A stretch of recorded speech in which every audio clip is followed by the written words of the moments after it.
കോൺഗ്രസ് പുനഃസംഘടനയിലെ വിവാദങ്ങൾ കോൺഗ്രസിനെ തളർത്തുന്നുണ്ട്. മറ്റു നേതാക്കൾ പ്രശ്നങ്ങൾ ഉണ്ടാക്കുന്നത് കണ്ടില്ലെന്ന് നടിക്കാം. എന്നാൽ എതിർചേരിയിലേക്ക് മാറുന്നത് നിലവിൽ കേരളത്തിന്റെ കോൺഗ്രസിനെ മുന്നിൽ നിന്ന് നയിക്കുന്ന പ്രതിപക്ഷ നേതാവ് VD സതീശനാണ്.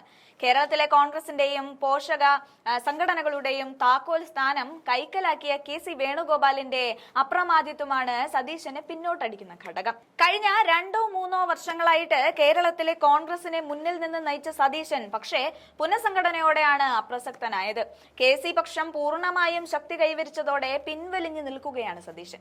നേതാക്കൾ ഇടപെട്ടിട്ടും KPCC പുനഃസംഘടനയിൽ നിലപാട് കടുപ്പിച്ച് തന്നെ മുന്നോട്ട് പോവുകയാണ് സതീശൻ.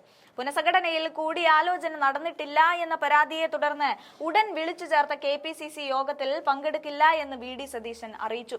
KPCC പ്രസിഡന്റ് സണ്ണി ജോസഫിനെ ഫോണിൽ വിളിച്ച് തന്റെ പരാതി അറിയിച്ച സതീശൻ യോഗത്തിൽ പങ്കെടുക്കാൻ തൽക്കാലം ഉദ്ദേശിക്കുന്നില്ലെന്നുമാണ് അറിയിച്ചത്. പുനഃസംഘടനയിൽ പരാതി പരിഹരിക്കാതെ നേതൃത്വവുമായി സഹകരിക്കില്ലെന്നും VD സതീശൻ തീർത്ത് പറഞ്ഞിരിക്കുകയാണ്. KPCC സെക്രട്ടറിമാരെയും DCC അധ്യക്ഷന്മാരെയും എത്രയും വേഗം പ്രഖ്യാപിക്കണമെന്നും ഈ തീരുമാനം ഉണ്ടായില്ലെങ്കിൽ KPCCയുടെ പ്രധാനപ്പെട്ട പരിപാടികളുമായി സഹകരിക്കില്ലെന്നും VD സതീശൻ മുന്നറിയിപ്പ് നൽകിയിട്ടുണ്ട്. ഏകപക്ഷീയമായി പട്ടിക പ്രഖ്യാപിച്ചതായും പാർട്ടിയിൽ പരാതി ഉയരുന്നുണ്ട്. KPCC പുനഃസംഘടനയിൽ നിന്ന് വിശ്വസ്തരെ വെട്ടിയതിൽ K മുരളീധരനും അതൃപ്തിയുണ്ട്. KPCC പുനഃസംഘടനയെ ചൊല്ലിയുള്ള തർക്കങ്ങൾ രൂക്ഷമായി തുടരുകയാണ്. VD സതീശനെ കൂടാതെ AI ഗ്രൂപ്പുകളും ശശി തരൂർ, K മുരളീധരൻ, ചാണ്ടി ഉമ്മൻ തുടങ്ങിയ നേതാക്കളും ഇപ്പോഴും പ്രതിഷേധത്തിലാണ്. ഇതിനിടെ ചർച്ചകളിലൂടെ പ്രശ്നം പരിഹരിക്കാൻ കോൺഗ്രസ് നേതാക്കൾ ശ്രമം തുടരുകയുമാണ്. തദ്ദേശ തെരഞ്ഞെടുപ്പ് മുന്നൊരുക്കം ഉൾപ്പെടെ പ്രധാന കാര്യങ്ങൾ ചർച്ച ചെയ്യുകയാണ് ഈ KPCC യോഗത്തിലൂടെ തീരുമാനിച്ചിരിക്കുന്നത്. ആ യോഗത്തിൽ നിന്നാണ് VD സതീശൻ മാറി നിന്നത്. ശബരിമലയിലെ സ്വർണ്ണക്കൊള്ള ഉന്നയിച്ച് വൻ മുന്നേറ്റമാണ് കോൺഗ്രസ് ലക്ഷ്യമിട്ടിരുന്നത്. അതിന്റെ ഭാഗമായിട്ടാണ് വിവിധ മേഖലകളിൽ നിന്ന് വിശ്വാസ സംരക്ഷണ മേഖലാ ജാഥകൾ നടത്തിയതും.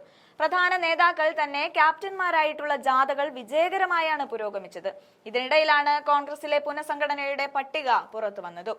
അതോടെ അവസാന ദിവസം ജാഥ വലിയ വിവാദത്തിലേക്ക് വഴിമാറുകയും ചെയ്തു. മേഖലാ ജാഥകൾ ചെങ്ങന്നൂരിൽ സമാപിച്ചതിന് പിന്നാലെയാണ് VD സതീശൻ നിസ്സഹകരണം പ്രഖ്യാപിച്ചത്.